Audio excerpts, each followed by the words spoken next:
ఫ్యాక్టరీలకు మాత్రం నీళ్లు ఆగద్దు, ఫుల్గా నీళ్లు ఇవ్వండి, బీరు ఫ్యాక్టరీలు మంచిగా చూసుకోండి అని చెప్తుండ్రు. మరి రైతులను ఎవరు పట్టించుకోవాలి? బీరు ఫ్యాక్టరీలు మంచిగానే చూసుకుంటుండ్రు, మరి మా రైతుల పరిస్థితి ఏంటి? కేసీఆర్ గారు ఉన్నప్పుడు ఎప్పుడు క్రాప్ హాలిడే లేదు, పంటకు నీళ్లు ఇచ్చినాం. కానీ మీకు ఇలా బీరు ఫ్యాక్టరీల మీద ఉన్న మోజు రైతుల మీద లేదు. బీరు ఫ్యాక్టరీల మీద ఉన్న ప్రేమ ఇవాళ రైతుల మీద మీ ప్రభుత్వానికి లేకుండా పోయింది. రైతులంటే చిన్న చూపు. రైతులకు ఎరువులు దొరికాయి, రైతులకు బోనస్ పైసలు పడాయి, రైతులకు రైతు భరోసా రాదు, రైతులకు బీరు ఫ్యాక్టరీలకు నీళ్లు ఇచ్చి రైతుల పంటలు ఎండబెడతారు. ఇదేనా రైతుల మీద మీకున్న ప్రేమ? రైతులకు పోయిన యాసంగిలో మొన్న వర్షాకాలంలో అకాల వర్షాలు పడి వడగళ్ల వానబడి పంట నష్టం జరిగింది.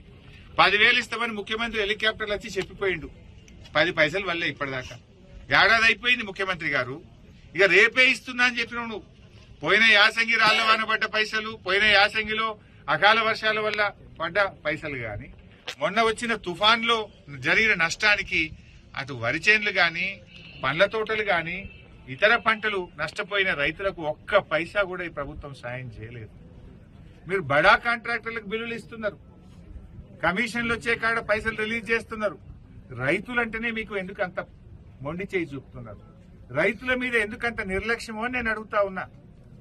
వడగళ్ల వాన పడ్డా, అకాల వర్షాలు పడ్డా, తుఫాను వల్ల నష్టపోయిన రైతులకు పైసలు ఇయ్యరు, బోనస్ పైసలు ఇయ్యరు, రైతు భరోసా పైసలు ఇయ్యరు, ఎరువులు టైం మీద ఇయ్యరు, నీళ్లు ఇవ్వమంటే నీళ్లు కూడా ఇవ్వకపోతుంది. ఇదేం ప్రభుత్వం అని అడుగుతా ఉన్నాం. అంటే రైతులను ఎందుకు ఇంత ఉసురు పోసుకుంటున్నారు? మాటల్లోనేమో రైతుల ప్రభుత్వం, చేతల్లోనేమో వ్యాపారవేత్తల మీద ప్రేమ మీకు, బీర్ కంపెనీల మీద ప్రేమ మీకు.